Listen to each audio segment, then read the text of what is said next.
Radio Limfjord giver dig jobbets mest forstyrrende kollega.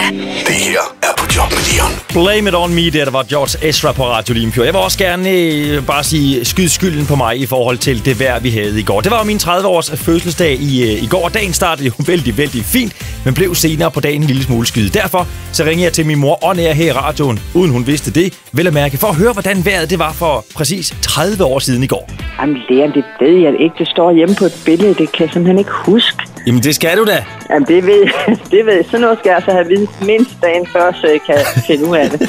Jamen, du har da vidst i 30 år, at den her dag ville komme. Leon, sender du i radioen nu? Nej, du har jeg slappet over, ikke? Nej, jeg kan simpelthen ikke huske, så jeg ved det ikke. Jeg ved det simpelthen ikke. Mor. Ja, det kan jeg simpelthen ikke huske. Og jeg kan kun se derhjemme, hvad tid det var. Der står ikke noget om, hvordan vejret var. Leon.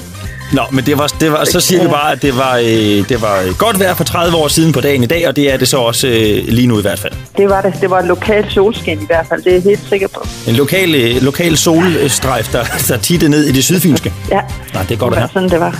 Hvem elsker du allermest af dine 3 børn, mor? Alle 3, Leon.